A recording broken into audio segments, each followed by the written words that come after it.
All right, team, gather around. Let's talk. Picture this. You're hustling, moving to the next task. Your mind's a mile ahead on the job, not on the floor in front of you. Then, in a blink, your foot slips. Tools fly, you hear a shout, and then impact. We're gonna freeze it right there. Because that 1 second is what this whole briefing is about. We're gonna break down exactly how to make sure that moment never ever happens to you or anyone on this crew. So how quickly can a totally normal day go sideways? The answer is instantly. The line between a good, productive shift and a trip to the ER can be something as small as a puddle of water, a stray cable, or a cluttered walkway. We've all seen them. Today, we're going to learn how to make them disappear. For good. Now let's talk about how big this problem really is. $70 billion. Nope, that is not a typo. That's what slips, trips, and falls cost U.S. businesses every single year in workers' comp and medical bills. It's a massive number, and it hits every industry, including ours. But forget the money for a second. Let's talk about what really matters, 15%. That's the percentage of all accidental workplace deaths caused by these kinds of incidents. You know what that means? It means slips, trips, and falls are the #2 killer on the job, right behind car accidents. These aren't just little mishaps, they can be life-changing or life-ending. And the craziest part? They're almost always preventable. Okay, so let's break this down into pieces. First up, we're gonna talk about the most common one of all, the slip. This is usually where it all starts, often on a flat surface you thought was perfectly safe. So what is a slip? It's all about friction, or more like a sudden lack of it. Think about a car hydroplaning on a wet road. It's the exact same idea. Your boot loses its grip, your heel shoots forward, and your own body weight does the rest. You're flat on your back before you even know it hits you. You see this sign? This is our first line of defense. It's so simple, but man, is it effective. The real question is, what exactly are we defending against? Because the culprits, they're often hiding in plain sight. And here they are, the usual suspects. You've got your obvious ones like spills of water, grease, or oil. But don't forget the stuff that gets tracked in from outside. Rain, snow, ice. Heck, even a loose floor mat or a freshly waxed floor can turn a safe walkway into an ice rink. So, what's our game plan? It's simple and it's immediate. Number 1, you see a spill, you clean it. Right then. Don't walk away thinking someone else has got it. 2, grab a warning sign. It takes 5 seconds and it protects every single person who walks through that area after you. And 3, look down at your feet. Are you wearing the right footwear? Good non-slip soles are your personal defense system against slips all day long. All right, next up, the trip. Now this is a whole different animal. A trip isn't about losing friction with the floor. It's about your foot making contact with something that it absolutely was not expecting to be there. Think about it. With a trip, your foot stops dead in its tracks, but the rest of your body, well, it keeps going. All that forward momentum is what sends you pitching forward, and it's almost always caused by an object that simply shouldn't have been in your path in the first place. Oh yeah, we've all seen this, haven't we? It's the classic trip hazard. A simple power cord, stretched right across a walkway, is just an accident waiting to happen. It's such an easy thing to fix, but it's also so easy to miss when you're focused on the task at hand. The reasons for trips almost always come down to one thing: poor housekeeping. We're talking boxes, tools, and junk left in the aisles, cables snaking across the floor, an open drawer on a cabinet.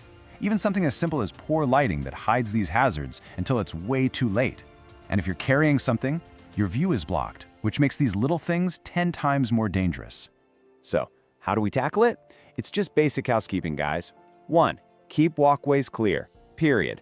Aisles are for walking, not for temporary storage. 2. If a cable has to cross a path, you secure it. Use a proper cord cover or some high visibility tape. And 3. Light it up.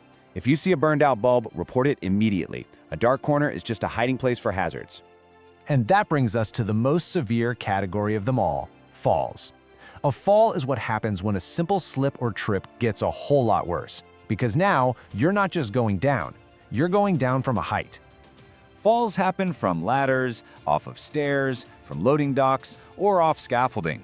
They are responsible for the most serious injuries, and yes, the most fatalities in this category, because even a drop of a few feet can be catastrophic. Now, take a good look at these causes. See a pattern here? Most of them are choices. They're decisions. Using a chair instead of a proper ladder, overreaching on that top step instead of just taking 10 seconds to move the ladder, or jumping off a loading dock to save a minute. These aren't time savers, they're shortcuts that lead straight to danger. So the prevention here, it comes down to discipline and doing things the right way every time. 1. When you are on a ladder, you always maintain 3 points of contact. That's your anchor. That's what keeps you safe. 2. Handrails. They are not decorations. Use them every single time you go up or down the stairs. And 3. Never ever jump down from an elevated surface. Find the stairs, find the ramp, find the ladder. It's worth the extra 30 seconds, I promise you. Okay, we've talked about what the hazards are. We know what to look for. But you know what? Just seeing them isn't enough. This next part, this is about taking ownership for our own safety and for the safety of everybody on this team. I want this to be our mantra starting today. See it, sort it. It's that simple. Don't you dare walk past a spill. Don't step over a loose cable.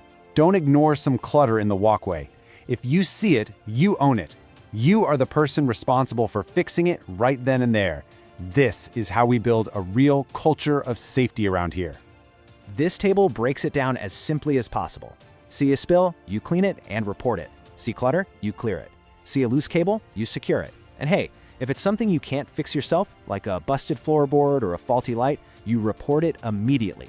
Don't just walk away assuming somebody else already made the call. You make the call. All right, to make all this practical and super easy to remember, we're going to wrap up with a tool that you can use at the start of every single shift. It's all about making your immediate work area safer from the get-go. We're calling this your 60-second safety scan. Before you even start working, just take 1 minute.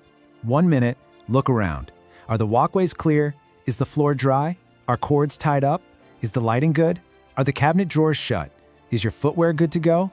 Making this a simple, daily habit is how you spot a problem before it becomes an injury.